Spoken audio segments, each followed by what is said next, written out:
नमस्कार दोस्तों, आज हम देखने वाले हैं जीडी के प्रीवियस के क्वेश्चन जो 17 नवंबर के शिफ्ट 1 में क्वेश्चन पूछा हुआ है, उन सभी का सॉल्यूशन देखेंगे मैथ्स के। ठीक है, तो शुरू करते हैं हम बिना किसी देरी के। और जैसे कि दिया हुआ पहला क्वेश्चन क्या दे रखा है, पी और क्यू की आयु का अनुपात कितना दिया हुआ है, 5:7। ठीक है, 8 वर्ष पहले पी और क्यू की आयु का अनुपात कितना है, 7:13। तो हमसे पूछा पी और क्यू की वर्तमान आयु। तो देखो इन दोनों का हम मतलब क्या करेंगे, क्रॉस प्रोडक्ट के बेस पे सॉल्व करेंगे। 13 को 15 से गुना करेंगे तो कितना आएगा, 13 पंचे 65। ठीक है, डिफरेंस लेते हैं हम यहाँ पे, 7 सत्ते 49। ठीक है, और ये कितना है, आयु का अंतर 8 वर्ष का है, तो 8 सत्ते कितना आएगा, 56, और 13 अट्ठे 104। 56 में से 104 घटाएंगे तो कितना आ जाएगा यहाँ पे, 48। तो इसका डिफरेंस जो निकाला हमने, इन दोनों का डिफरेंस, इसको मल्टीप्लाई करके डिफरेंस 48 आया, और इन दोनों का जो डिफरेंस आएगा वो कितना आएगा, 16। तो 16 का वैल्यू कितना दिया है, 48। तो 1 इकाई बराबर कितना आएगा, 3। तो हमसे पूछा है 5 इकाई बराबर कितना आएगा, 3 पंचे 15। 7 इकाई बराबर कितना आएगा, 21। तो यहाँ पे जो आया पी और क्यू के आयु कितना है, 15 साल और 21 साल। तो ऑप्शन क्या हो जाएगा, फर्स्ट करेक्ट हो जाएगा। बढ़ते अपने दूसरे क्वेश्चन की तरफ। दिया हुआ क्या है कि एक व्यक्ति 50,000 रुपये में 2 मोबाइल फोन खरीदता है, उनमें से एक को 15% लाभ पर और दूसरे को 20% हानि पर बेच दिया। यदि दोनों मोबाइल का विक्रय मूल्य बराबर है तो हानि पर बेचे गए मोबाइल का क्रय मूल्य लगभग कितना होगा, है ना, निकटतम निकालना है। तो कहीं ना कहीं कैलकुलेटिव क्वेश्चन है, निकटतम पूछ लिया तो थोड़ा बहुत होगा ही कैलकुलेशन इसमें। 15% लाभ पर बेचा, इसका मतलब क्या है, 20 के सामान को कितने में बेच दिया, 23 में। 20% के हानि पर बेचा, इसका मतलब क्या है, 5 के सामान को कितने बेच दिया, 4 में। और बोला क्या है, विक्रय मूल्य जो है वो बराबर है। तो हम क्या करेंगे, इसको 4 से गुना कर लेते हैं और इसको गुना कर लेते हैं किससे, 23 से। और गुना करेंगे तो हमारे पास जो वैल्यू बनेगा वो कितना बनेगा, ये आएगा 20 चौके 80 और 23 चौके 92। हमें इससे मतलब ही नहीं विक्रय मूल्य से, क्योंकि लागत मूल्य का ही रेशो पूछा है। 23 पंचे कितना आएगा, 115, और 23 चौके कितना आ जाएगा, 92। देखो विक्रय मूल्य क्या हो गया, बराबर। हालांकि इससे लेना देना नहीं है, लागत मूल्य से लेना देना है। देखो ये जो है इसको किस पे बेचा, लाभ पर बेचा, उसको किस पे, हानि पर। इन दोनों का रेशो बना लो, बनाएंगे तो कितना आएगा, 16:23। ठीक है, तो अब क्या दिया हुआ हमारे पास, जो वैल्यू दिया हुआ क्या रखा है, 50,000 रुपये है। इसको कितने भागों में बांटना है, पहले 39 भागों में। और हमसे पूछा जो हानि पर बेच रहे हो 23 इकाई का वैल्यू। तो अप्रोक्सीमेशन तो नहीं लगा सकते यहाँ पे। 39 का पहाड़ा तो हमें पता नहीं है, कैसे सॉल्व करेंगे। तो इसको 39 को ब्रेक कर लो, किसमें, 13 गुने 3, 3 गुने 13। तो 23 को पहले इसे पढ़ेंगे, 23 पंचे कितना आ जाएगा, एक प्रकार से 23 को 5 बार पढ़ेंगे तो 115 पे 4 जीरो, यानी कितना आएगा, 11,50,000। बट्टे में किससे भाग देना है, 3 गुने में 13 से। ठीक है, थोड़ा सा कैलकुलेटिव है, कैलकुलेशन करना पड़ेगा यहाँ पे। 13 से भाग दे देते हैं इसको हम, 13 से भाग देंगे कितना आएगा, 13 अट्ठे 104। ठीक है, तो बच कितना गया, 11 जीरो, 110, 13 अट्ठे 104। फिर कितना बच गया यहाँ पे, 6, 13 चौके 52, कितना बच गया, 8, 13 पंचे 65, 13 छिक 78, 2, है ना, 13 एकम 13। अब बच कितना गया, 7, 13 पंचे 65। यहीं तक करते हैं, इसके आगे करने की हमें जरूरत नहीं, क्योंकि पॉइंट में अप्रोक्सीमेट बोला है निकालने के लिए। फिर अब इसको किससे भाग देना है हमें, 3 से। तो 3 से भाग देंगे तो कितना आ जाएगा, ये हमारे पास 3 दूनी 6, कितना बच गया, 2, 3 निमा 27, कितना बच गया, 1, 3 चौके 12, 2, है ना, 3 अट्ठे 24, कितना बच गया, 2, 3 सत्ते 21। तो समथिंग 29,487 रुपये आएगा।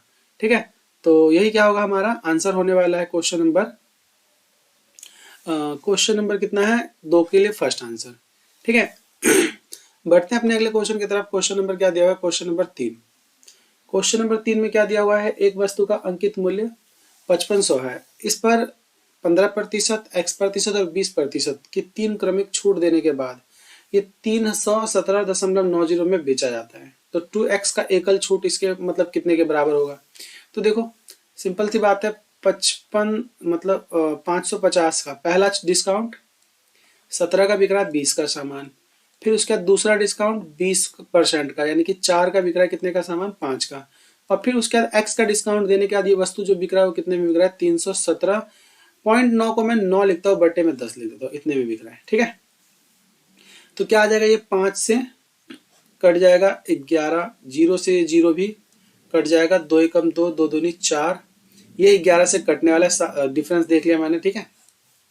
11 दूनी 22, बच कितना जाएगा 9, 11 अट्ठे 88, बच कितना जाएगा 9, 11 अट्ठे 88, 11 99। अब जो आएगा वो कितना आ जाएगा हमारे पास, 11 17 का स्क्वायर दिख रहा है, ये 17 से कट जाएगा। अब जब मैं इसको इससे मल्टीप्लाई कर दूंगा, सॉरी इससे मल्टीप्लाई करूंगा, तो कितना आएगा ये 20 का सामान कितने बिका 17 में। तो हमें पता चल गया x% जो है वो कितने परसेंट का डिस्काउंट मिल रहा होगा, 15% का। 15% का डिस्काउंट मिला तो हमें बोला है एकल छूट, यानी 15 दूनी 30% का। तो 550 रुपये के सामान पर 30% का छूट मिलेगा, यानी कि 7 का बिकेगा कितने का सामान, 10 का। 0 से 0 कट गया, 7 पंचे 35 का 5, 7 पंचे 35 और 3 कितना आ जाएगा 38। यही क्या होगा हमारा आंसर। तो ऑप्शन क्या हो जाएगा, फर्स्ट करेक्ट हो जाएगा। बढ़ते अपने अगले क्वेश्चन की तरफ। क्वेश्चन नंबर दिया हुआ क्या, 4। एक व्यक्ति ने 14,000 रुपये की धनराशि 5% और 19,000 रुपये की धनराशि 6% वार्षिक साधारण ब्याज पर उधार दिया। 3 वर्ष के बाद ब्याज के रूप में कितना धनराशि प्राप्त होगा। तो देखो 14,000 रुपये राशि पर साधारण ब्याज मिल रहा है 5%, 3 साल में कितना परसेंट मिलेगा, 15%। तो 15/100 प्लस 19,000 रुपये की राशि है, कितना मिलेगा हमें 18%। तो 18 में हम क्या कर देंगे 100, 2 जीरो से ये 2 जीरो कट गया और ये 2 जीरो से ये 2 जीरो कट गया। चाहो तो कॉमन निकालो या मल्टीप्लाई कर लो, तो कितना आ जाएगा 0, 5 चौके 20, सॉरी 15 चौके 60, हासिल 6, 15 का 15 और 6 21 प्लस यहाँ पे कितना आएगा 0, 18 निमा 162 का 2, हासिल कितना लगेगा 16, 18 एकम 18 और 16 कितना आ जाएगा 34। ठीक है, अब इन दोनों को ऐड करेंगे तो हमें कितना मिल जाएगा 0, 2, 4 और 1 5, 3 और 2 5। तो कितना रुपए कुल राशि, कुल ब्याज प्राप्त होगा हमें 5520 रुपए। तो क्या हो जाएगा, ऑप्शन नंबर 4 करेक्ट हो जाएगा। बढ़ते हैं अपने अगले क्वेश्चन की तरफ। क्वेश्चन नंबर क्या दिया हुआ है 5। एक कारखाने को 144 दिन में एक निर्धारित संख्या में वस्तु के निर्माण के लिए 56 मशीनों की आवश्यकता है। मतलब 56 मशीन 56 मशीन 144 दिन तक काम करता है, तब जाके क्या है जो भी वस्तु का निर्माण होता है वो कंप्लीट हो पाता है। ठीक है, वस्तु का निर्माण कंप्लीट हो पाता है। सी देता हूँ, क्या फर्क पड़ता है। उसी संख्या में वस्तु 96 दिन में बनाने तो कितने मशीन की, देखो अब यही इतना ही संख्या, मतलब मान ले तो ये अगर मतलब 56 मशीनें हैं 144 दिन में काम करता है, टोटल वर्क यही होगा। अब यही टोटल वर्क को क्या करना है 96 दिन में कंप्लीट करना है, कितनी मशीन लगेगी। तो इसको हम सॉल्व करेंगे 12 अट्ठे 96, 8 कम 8, 8 सत्ते 56, 12 सत्ते कितना आ जाएगा 84। तो 12 को 7 से गुना करना है, इधर लिख देता हूँ 84 दिन। ठीक है, तो ये बहुत सिंपल था क्वेश्चन था, क्वेश्चन नंबर 5। अगले क्वेश्चन की तरफ बढ़ते हैं। राधा 26 किलोमीटर प्रति घंटे की चाल से चलने पर 950 मीटर की दूरी कितने मिनट में तय करेगी। तो देखो भाई 60 मिनट में कितना दूरी तय करती है, 26,000 मीटर की। ठीक है, ये मीटर लिख देता हूँ मैं, 26,000 मीटर की दूरी। तो हमसे बोला है 1950 मीटर की दूरी। तो 1950 मीटर की दूरी 1 0 से 1 0 काट देते हैं। तो अब एक बात है 6 मिनट में उसके द्वारा कितनी दूरी तय की जाती है, 2600 मीटर की, है ना। तो 950, अब यहाँ पे मैं देखता हूँ ये क्या है, क्या दिख रहा है 650 का मल्टीपल कहीं ना कहीं, है ना। 650 दूनी 1300, ये 4 गुना है। तो मैं इसको क्या कर लेता हूँ, गुना कर लेता हूँ 3 से और 4 से भाग देता हूँ। इसको भी मैं क्या करता हूँ, गुना करता हूँ 3 से और 4 से भाग दे देता हूँ। अगर ऐसा करूंगा तो कितना मिल जाएगा, यहाँ पे इसको सॉल्व करने पे हमें वो राशि मिल जाएगी जो हमें चाहिए। कितना आ जाएगा, ये 26 थी, कितना आ जाएगा 26 थी 78, 100 बटे में 4। इसको सॉल्व कर लेते हैं तो कितना आ रहा है 1950 मीटर ही आएगा। ठीक है, और इसको जब मैं सॉल्व करूंगा तो कितना आएगा 6 3 18 बटे, यानी कर लो इसको 3 बटे में 2, तो कितना है 9 बटे में 2 मिनट। तो ये क्या हो जाएगा, ऑप्शन फर्स्ट करेक्ट हो जाएगा। बढ़ते अपने अगले क्वेश्चन की तरफ। Question number 7।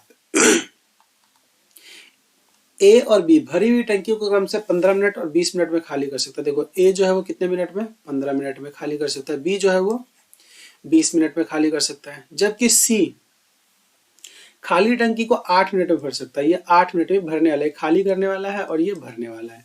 तो इन सब का एलसीएम लेंगे तो कितना आ जाएगा हमारे पास, एलसीएम जो आएगा वो 120 यूनिट मान लेता हूँ मैं उस टंकी की कैपेसिटी। तो एक बात है, ये 15 मिनट में खाली करता है तो हर मिनट में कितना यूनिट पानी खाली करता होगा, ये 8। ये 120 यूनिट का, ये 20 मिनट में खाली करता है तो हर मिनट में कितना यूनिट पानी खाली करता होगा, 6। और ये जो है 120 लीटर वाले टंकी को 8 मिनट में भर देते तो 1 मिनट में कितना पानी भरता होगा, 15। तो ये भरने वाला पाइप है। तो एक बात बताओ, खाली करने वाला दोनों मिलके एक मिनट में 14 यूनिट पानी खाली करता है और भरने वाला 15 यूनिट भरता है। तो 1 मिनट में कितना पानी भरा जाएगा, 1 मिनट में 1 यूनिट। ठीक है, 1 यूनिट पानी क्या होगा, भरा जाएगा। तो ये पूरी खाली टंकी 120 यूनिट खाली टंकी जो है वो 1 मिनट में 1 यूनिट भरा जा रहा है। तो कितना टाइम लगेगा, 120 मिनट लगने वाला है। तो 120 मिनट बराबर क्या होता है, 2 घंटे। तो हमारा क्या हो जाएगा, इसका आंसर जो हो जाएगा वो आंसर 2 करेक्ट हो जाएगा। ठीक है, बढ़ते हैं अपने अगले क्वेश्चन की तरफ। क्वेश्चन नंबर 8, बहुत सिंपल सा क्वेश्चन दिया हुआ है। 73,500 की एक धनराशि को ए, बी, सी और डी में इस रेशियो में बांटा जाता है, 3, 7, 9, 11 के अनुपात में विभाजित किया जाता है। ए और डी के हिस्से का योग पूछा है। तो ए और डी का हिस्सा जो होगा 11 और 3 कितना आएगा, 14। 14 का मल्टीपल चाहो तो चेक करके देख सकते हो या फिर सॉल्व करना बहुत आसान है, देख लेते हैं। 73,500 को कितने भागों में बांटना है, 20 और 10 30 भागों में, और चाहिए कितने भागों का, 14 भाग का। 0 से 0 क्या हो जाएगा, कट जाएगा। इसको हम सॉल्व करेंगे तो कितना आएगा, 3 दूनी 6, 3 चौके 12, 3 पंचे 15। ठीक है, 0 सॉल्व करेंगे तो कितना आएगा, 0, 14 पंचे 70, 14 चौक 56, 56 और 7 जो आएगा कितना आएगा, 63, 63 का 3 हासिल 6, 14 दूनी 28 और 6 कितना आएगा, 34। तो क्या आ जाएगा, इसका आंसर जो होगा ऑप्शन फर्स्ट करेक्ट होगा, 34,300।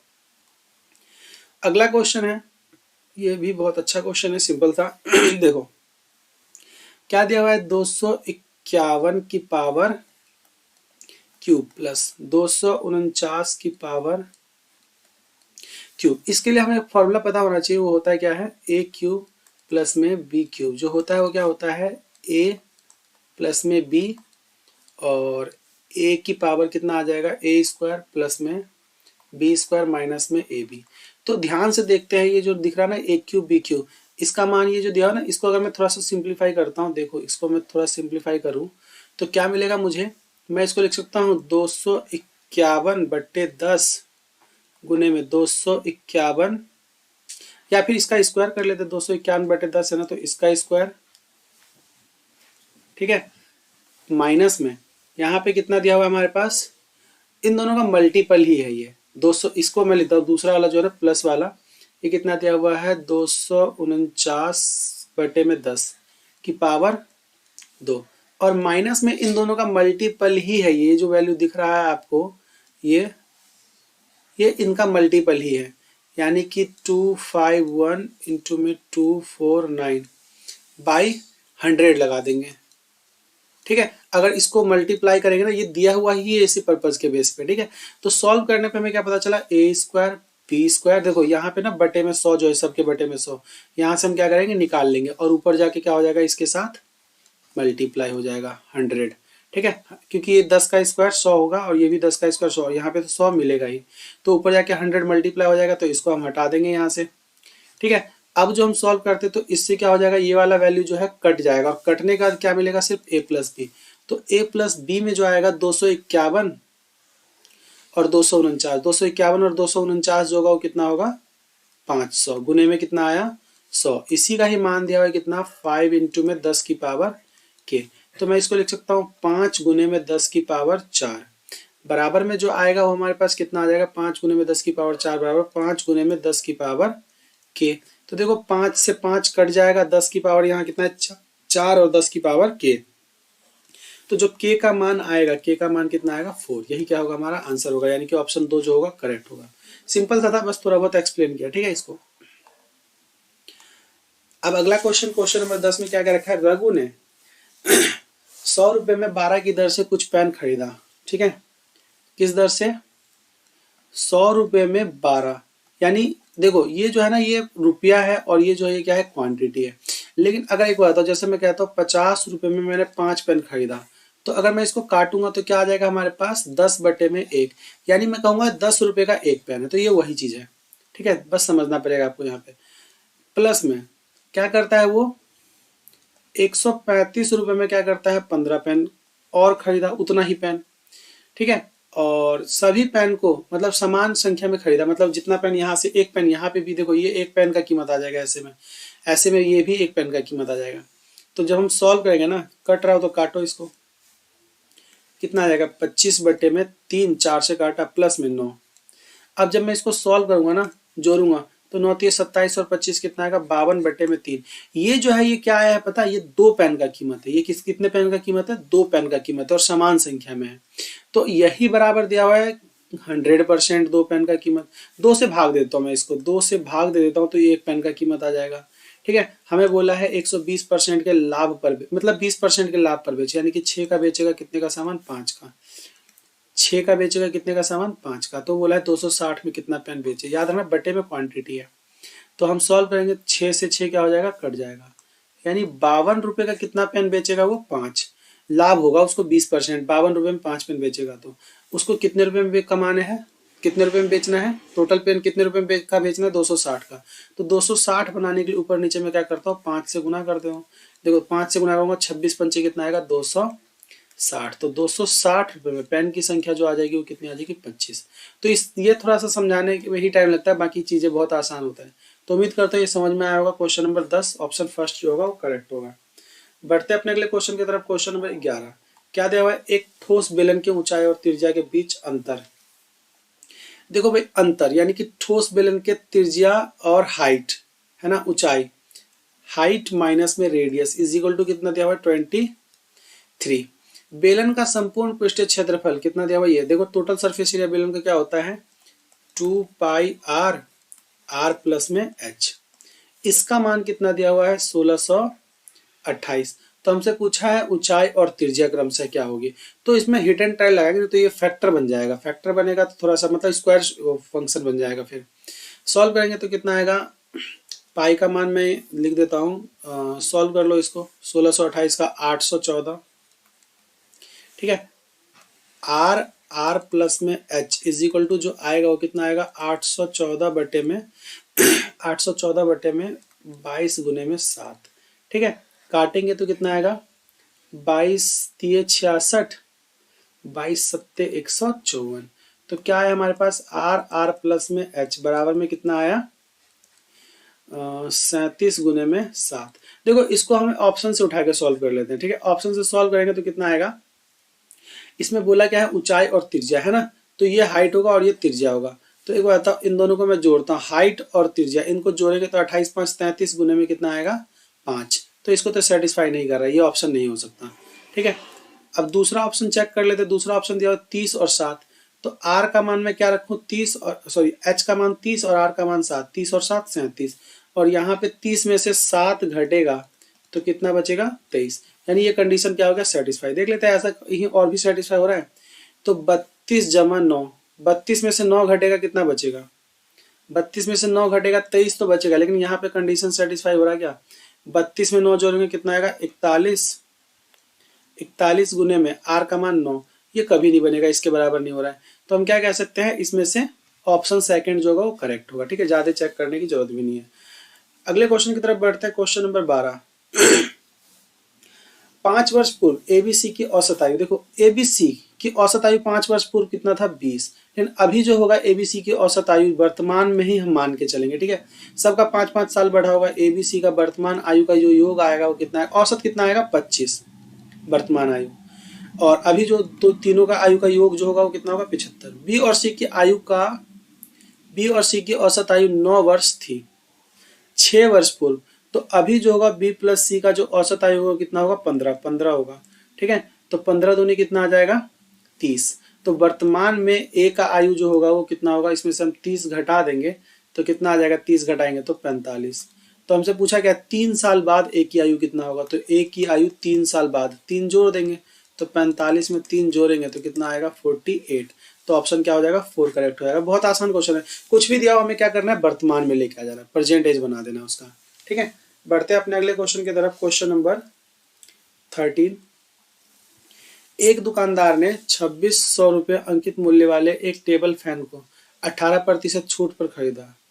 उसने इसका अंकित मूल्य 2800 अंकित किया और 15% छूट दी, उसे कितने का लाभ हुआ। देखो भाई, विक्रय मूल्य ये होगा, यहाँ से हम जब डिस्काउंट देंगे ना 15, देखो 2800 का सामान था, 15% का छूट दिया, यानी कितने में बेचा, 15% का छूट दिया तो 17 में बेचा, कितने का सामान, 20 का सामान, ये विक्रय मूल्य होगा। और खरीदते टाइम क्या कर रहे हैं हम, 2600 रुपये का था और उस पर 18% हमें डिस्काउंट मिला। 18% हमें अगर डिस्काउंट मिला तो हम क्या कहेंगे भाई, हमें कितने का मिला, 41 का मिला, कितने का सामान, 50 का। ठीक है, सॉल्व कर लेते हैं एक बार। 0 से 0 क्या हो जाएगा, कैंसिल हो जाएगा, इसको काटेंगे तो कितना आ जाएगा, ये 140। ठीक है, अब जब मल्टीप्लाई करेंगे तो 0, 17 चौके 68 का 8, 17 एकम 17, 17 और 6 कितना आएगा, 23। 2380 रुपये माइनस में 2380 रुपये का उसने सामान क्या क्या बेचा, इसको हम सॉल्व कर लेंगे। 0 से 0 कट जाएगा, ये इसको काटेंगे तो कितना आएगा, ये 5 25, 5 दूनी 10। ठीक है, अब हम 52 से गुना कर देते हैं इसको, 52 से मल्टीप्लाई करेंगे तो 52 एकम 52, 2 हासिल कितना लगेगा, 5, 52 चौके कितना आ जाएगा, 208। 208 में हम 5 जोड़ेंगे, 213। ठीक है, घटाते हैं इसमें से, 10 में से 2 घटेगा, कितना आएगा, 8। एक में यूनिट डिजिट 8 दिख रहा है, ऐसे भी टिक कर सकते हैं, बाकी सॉल्व कर लेते हैं। फिर हासिल ले लिया 7, 7 में से 3 गया तो कितना बचेगा, 4। फिर यहाँ पे 3 में से 2 गया तो 3 में से 1 गया तो कितना बचेगा, 2। तो यही क्या होगा, हमारा आंसर होगा 248। तो ऑप्शन क्या हो जाएगा, फर्स्ट करेक्ट। बढ़ते हैं अपने अगले क्वेश्चन की तरफ। क्वेश्चन नंबर कितना दिया हुआ, 14। एक व्यक्ति ने एक ऐसा आयताकार भूखंड खरीदा जिसकी लंबाई और चौड़ाई का अनुपात है ना, कितना दिया हुआ है, 7:5, 7:5। यदि भूखंड पर तार की बाड़ लगाने की लागत 15 रुपये मीटर के दर से है तो 2800 रुपये, अभी कहता हूँ 15 रुपये प्रति मीटर की दर से 2880 रुपये खर्च किया है और 1 मीटर का खर्च जो है वो 15, तो कितना मीटर उसने 12 लगाया होगा पता चल जाएगा। 15 एकम 15, बच कितना गया यहाँ पे 13, है ना, 15 अट्ठे 115, 15 निमा 135, 15 दूनी 30, तो क्या आ जाएगा, 192 मीटर जो उसने क्या किया होगा, तार का घेरा लगाया होगा उसने अपने चारों तरफ। तो अब यहाँ पे बोला है कि तो भूखंड की लंबाई याद करना, लंबाई का मतलब 7x, 7 से कटने वाला, 7 से कटने वाला ये है, ये तो हो नहीं सकता, ये भी नहीं हो सकता, और एक ये है, तो इन दोनों के लिए हमें क्या करना पड़ेगा, सॉल्व करना पड़ेगा। तो 2 गुने में लंबाई गुने चौड़ाई कितना आ जाएगा, 7x प्लस में 5x बराबर में कितना है, 192। इसको भी सॉल्व कर लेते हैं। सॉल्व करेंगे तो कितना आ जाएगा, 9 आ जाएगा और 6 आ जाएगा, 7 5 12, x बराबर में कितना आ जाएगा, 96। तो 12 अट्ठे कितना आ जाएगा, 96, x का मान 8 आ गया। तो ये 7x का मान पूछा, तो 7 अट्ठे कितना होगा, 56। तो यही क्या होगा, हमारा क्वेश्चन नंबर 14 के लिए ऑप्शन 4 जो होगा वो करेक्ट होगा। बढ़ते हैं अपने अगले क्वेश्चन की तरफ। क्वेश्चन नंबर क्या दिया हुआ है, 15। क्या क्या रखा है, दो संख्या 9 और 11 के अनुपात में है, यदि उनका महत्तम समावर्त है, HCF 23 है, दोनों संख्या में अंतर कितना है। तो देखो इसमें से जो कॉमन निकलता है वो HCF तो कॉमन निकलता है, तो इन दोनों का अंतर कितना है, 2 का है ना, तो 23 से गुना कर देंगे, 23 से गुना कर देंगे, 2 गुने में 23 कितना बनेगा। तो इस क्वेश्चन को सॉल्व भी नहीं करना है, 46 आंसर आ जाएगा। ठीक है, तो ऑप्शन नंबर 15 की बात करो तो क्या हो जाएगा, 4। देखते हैं क्वेश्चन नंबर 16 क्या दिया हुआ। क्वेश्चन नंबर 16 में ये दिया हुआ है कि 2483 में किस छोटी से छोटी संख्या को जोड़ने पर यह 3, 4, 5 और 6 से पूर्णतः विभाजित हो जाए। तो देखो हम सबसे पहले छोटी संख्या जो दिया हुआ है, सबसे छोटी संख्या कितना है, 22। तो हम 22 से चेक कर लेंगे कि ये डिविजिबल है या नहीं है। 22 जोड़ के देख लेते हैं, इसमें 22 जोड़ेंगे तो कितना आएगा, 5, 8 2 10 का 0, 4 और 1 5, 2505 आएगा। लेकिन क्या मैं इसको 5 से भागूंगा, 5 से तो कट जाएगा, लेकिन क्या ये 4 से कटेगा, तो ये 4 से नहीं कटेगा।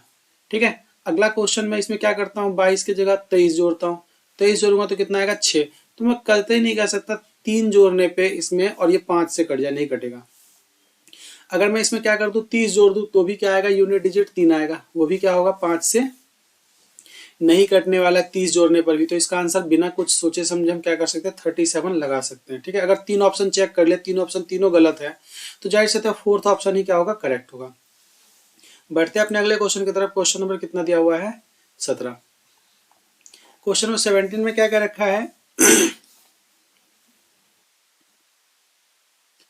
क्वेश्चन नंबर 17 में ए एक निश्चित कार्य को 15 दिन में पूरा कर सकता है, बी ए से 10% कम कार्य कुशल है। तो देखो ए है, बी है, सी है और डी भी है ना। देख लेते हैं क्या होता है। बी ए से 10% कम कार्य कुशल है, ए से 10%, यानी ए अगर 10 काम करता है एक दिन में तो बी कितना करता है 9। सी जो है ए से 20% अधिक कार्य कुशल है, यानी कि ये कितना करता होगा सी 12। तीनों ने 3 दिन तक एक साथ काम किया, तो एक बार बताओ, ए जो है 10 काम करता है एक दिन में और 15 दिन में काम खत्म कर देता, तो टोटल काम जो होगा वो कितना होगा 150 होगा। अब तीनों ने कितना दिन तक काम किया, तीनों एक साथ मिल करके कितना काम करते हैं एक दिन में 31। कितना काम करेंगे तीनों एक साथ मिल करके 31, और 3 दिन तक काम करेंगे तो कितना काम होगा 93 काम डन हो जाएगा।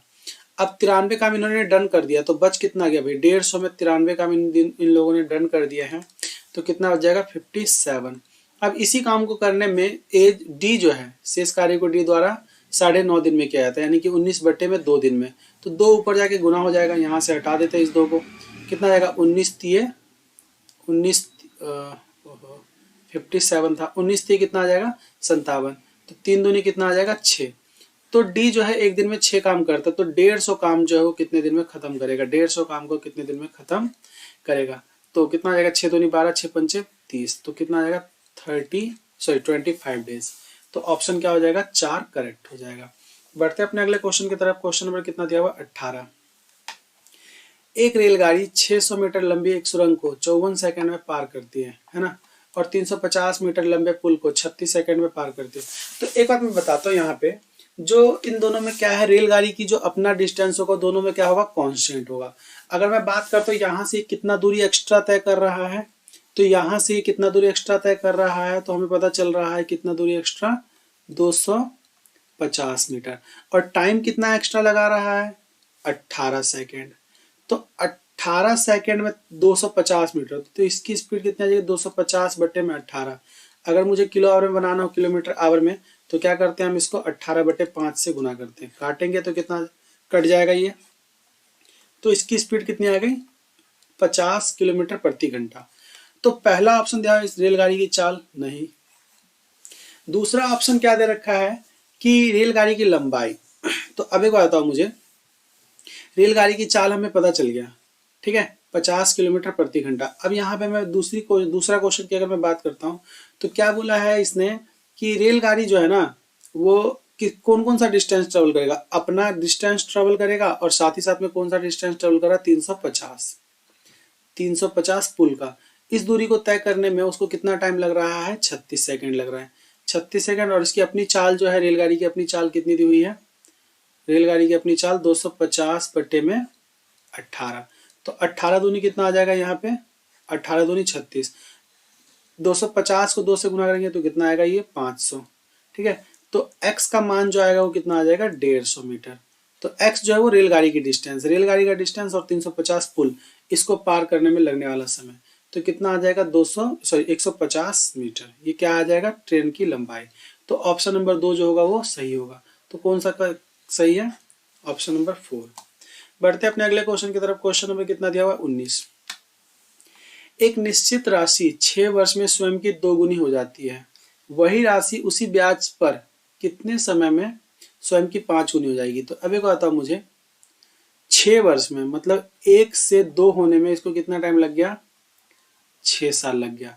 तो अब एक बताओ, एक बढ़ा यहाँ पे 100% बढ़ा, और याद रखना ये सिंपल इंटरेस्ट है, कंपाउंड इंटरेस्ट नहीं है, ठीक है। तो 1 से क्या हुआ 100% बढ़ा, 100% बढ़ने में कितना टाइम लगता है इसको 6 साल लगता है। तो इसमें बोला है खुद का 5 गुना होने में, यानी कि 400% होने में कितना टाइम लगेगा। देखो भाई 100% होने में कितना टाइम लगा है, 100% होने में 6 ईयर लगा है। 400% बढ़ जाएगा तो 400% बढ़ने में कितना टाइम लगेगा 24 साल, ठीक है 24 साल। तभी जाकर के हम क्या कह सकते हैं कि भाई ये जो अपने आप का 5 गुना हो जाएगा। 100% तो खुद होगा, प्रिंसिपल होगा इसका, और 400% इसका इंटरेस्ट तो कितना आ जाएगा खुद का 500% हो गया, और टाइम कितना लग गया इसको होने में 24 साल, ठीक है। तो यही क्या होगा हमारा आंसर होगा ऑप्शन नंबर 4। बढ़ते अपने अगले क्वेश्चन की तरफ। क्वेश्चन नंबर कितना दिया हुआ 20। यदि ब्याज के अर्धवार्षिक दर पर चक्रवृद्धि किया जाता है तो 16% वार्षिक ब्याज दर पर 5000 की धनराशि कितना हो जाता है 5832 बनने में लगने वाले वर्षों की संख्या। तो अर्धवार्षिक किया गया है, तो कुछ नहीं करना, हमें देखना है यहाँ पे कि 5000 रुपये की राशि जो है ना 5,000 रुपये की राशि कितना हो गया 5832, 16% वार्षिक। तो ध्यान से, ये तो सिंपल सा क्वेश्चन है। अगर मैं बात करता हूँ इस पे, मैं लगाता हूँ 8%। ठीक है, 8% लगाऊंगा तो 8% कितना आएगा, 5,000 का 8% 400, फिर अगले साल भी लगाएंगे तो 400, और इसका लगाएंगे 8% तो 8 चौके कितना आएगा 32। तो हमें साफ साफ पता चल रहा है 1 साल लगेगा इसको, 2 हाफ ईयर, 2 हाफ ईयर लगेगा तो 1 साल। तो ये क्या हो जाएगा, ऑप्शन नंबर 4 करेक्ट हो जाएगा। ठीक है, नहीं तो इसको डिटेल में करना है तो क्या कर लेंगे हम, इसको सॉल्व करेंगे, ये जो है इसमें रेशो बना लेंगे, काटेंगे, इसको काटते रहेंगे जब तक कितना आ जाएगा, ये 2500 रुपये की राशि कितना आएगा 2916। ठीक है, 29 दूनी 58, 16 दूनी 32, और कट रहेगा। जब तक ये कटता रहेगा तब तक आप इसको काटते रहना, और फिर उसके बाद क्या करना है, देखना है ये स्क्वायर बन रहा है या क्यूब रूट बन रहा है, उस तरीके से सॉल्व कर सकते हैं। ठीक है, ये 25 का क्यूब है और ये किसका क्यूब दिख रहा है, 27, सॉरी 25 का स्क्वायर है और 27 का स्क्वायर है। ठीक है, अगले क्वेश्चन की तरफ बढ़ते हैं हम। क्वेश्चन नंबर कितना दिया हुआ है, एक मिनट, सॉरी गलती कर दिया मैंने, ये 50 का स्क्वायर है और ये 54 का स्क्वायर है। ठीक है, क्वेश्चन नंबर हम बात करते हैं 21 की। क्वेश्चन नंबर 21 में क्या दिया हुआ है,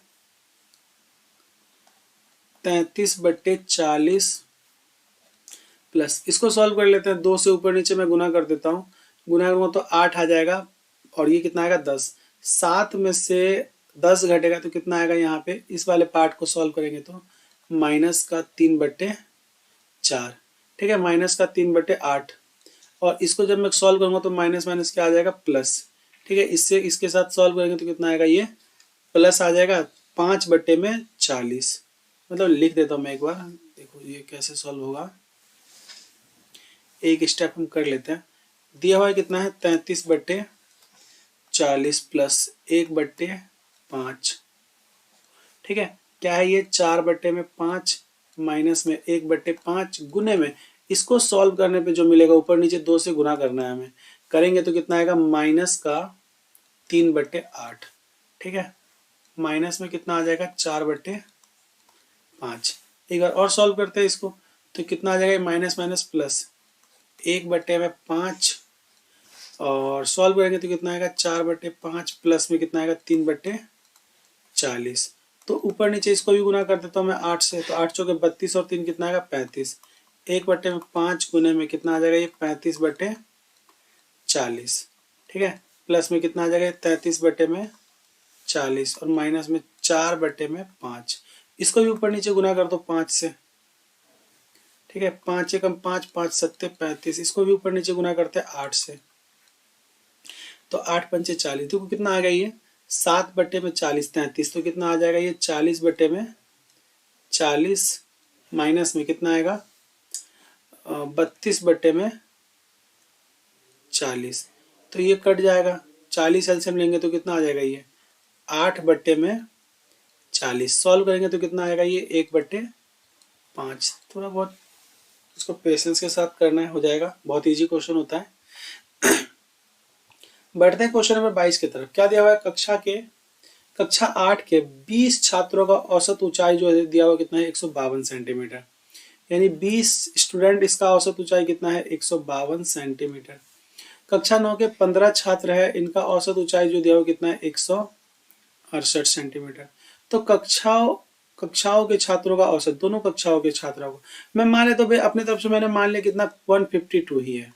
ठीक है, कितना माना, 152। लेकिन मैंने क्या किया, यहाँ पे कक्षा 9 के जो स्टूडेंट था उसको कितना कम अंडर एस्टिमेट किया मैंने, 16। ठीक है, मतलब 16 सेंटीमीटर। और कितने बच्चे कक्षा 9 में, कक्षा 9 में 15 बच्चे हैं। इसको बांट देंगे, कितने में बढ़ जाएगा, ये 35 में बढ़ जाएगा। और 35 में बढ़ जाएगा, क्यों बढ़ेगा 35 में, कक्षा 8 में 20 बच्चे हैं और यहाँ पे कक्षा 9 में कितने बच्चे हैं, 15। ठीक है, ये अंतर जो आएगा वो 16 हमने कर लिया, 5 तिये 15 और 5 सत्ते 35, कितना आएगा, 16 तिये 48/7। आई थिंक निकटतम बोला है तो मैं इसको 49 ही मान लेता हूँ, 7 से 49।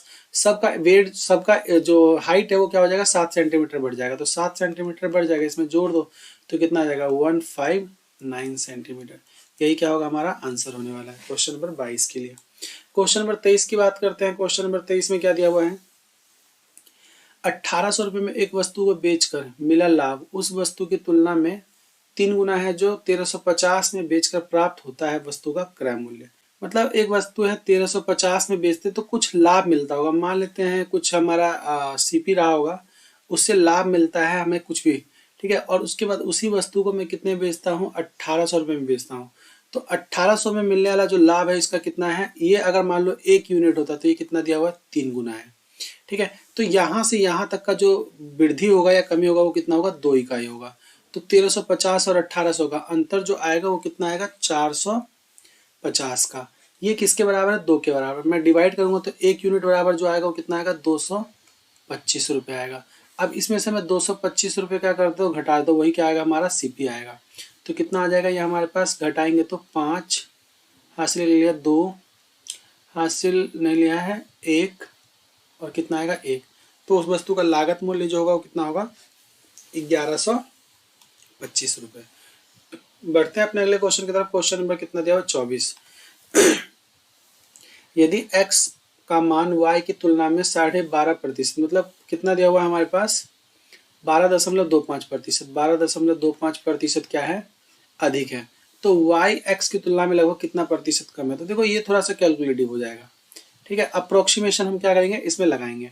अगर मैं 12.5% मतलब 12.5% की जगह में क्या लिख देता हूँ, 12.5% कर देता हूँ, ठीक है। देखते हैं अप्रोक्सीमेशन लगा के तो कितना हो जाएगा, 12.5%, 8 और 9।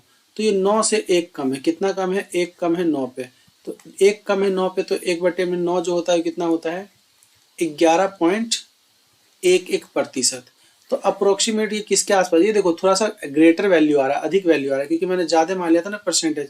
तो क्या आएगा, थोड़ा ग्रेटर वैल्यू आएगा। तो थोड़ा सा कम वैल्यू जो होगा वो क्या होगा, 11 पॉइंट के आसपास। कौन सा दिख रहा है हमें, ऑप्शन 2। ये तो कभी नहीं हो सकता, 15% भी नहीं हो सकता, और 12% अप्रोक्सीमेट लग रहा है। लेकिन हमने ऑलरेडी ही वैल्यू को एक्स्ट्रा मान लिया है, ज़्यादा मान लिया है। तो क्या आना चाहिए, वैल्यू जो होना चाहिए वो कम होना चाहिए इसकी तुलना में, ठीक है। लेकिन इतना भी कम नहीं होगा कि वो 3% आ जाएगा, ठीक है। तो ऑप्शन क्या हो जाएगा, 2 करेक्ट हो जाएगा, ठीक है। तो हम बात करते हैं अपने अगले क्वेश्चन। क्वेश्चन नंबर कितना दिया हुआ है, 25। और ये आज का लास्ट क्वेश्चन में x का 25%, x का 25% यानी कि 1/4 बराबर है, दिया हुआ क्या, x प्लस में 60 का 3/10 से 40 कम है। यानी कि मैं क्या करूँगा, 30%, x प्लस में 60 के 30% से 40 कम है ये। तो इसमें से मैं 40 क्या करूँगा, घटा दूंगा। सॉल्व कर लेते हैं हम इसको। तो x/4 इज इक्वल टू में कितना आ जाएगा ये हमारे पास, 3x/10 प्लस में कितना आएगा, 6×18 माइनस में 40। अब मैं क्या करता हूँ, इसको उधर लेके चले जाता हूँ, इसको इधर लेके आ जाता हूँ। कितना आ जाएगा, 3x/10 माइनस में x/4 इज इक्वल टू में कितना आ जाएगा ये हमारे पास, 18 में से 40 घटेगा तो कितना, 18 में से 40 घटेगा तो -22 यानी कि प्लस का 22, क्योंकि हमने साइड चेंज कर दिया। अब एलसीएम बराबर कर लेते हैं, 12 और 10 कितना आएगा, 2x बटे में कितना आ जाएगा, 40 बराबर में 22। 2 से कटेगा तो कितना आ जाएगा ये हमारे पास, 11। तो x का मान जो बनेगा वो कितना बनेगा, 440। तो क्या बोला है, 440 में से हम घटाएंगे कितना, 40। तो कितना आएगा, 400 का 35%, 120 से कितना प्रतिशत अधिक है, तो 35 बटे में 100। 2 0 से 2 0 कट जाएगा, 35 दूनी 70। 140 जो है 20% से कितना अधिक है, 120 से। तो 20 अधिक है कितने पे, 120 पे। हम काटेंगे इसको तो कितना आएगा, 1/6। और 1/6 जो होता है वो क्या होता है, 16.2/3% अधिक है। तो उम्मीद करता हूँ आप लोगों को ये अच्छा लगा होगा। आज के लिए इतना ही। Thanks and bye bye.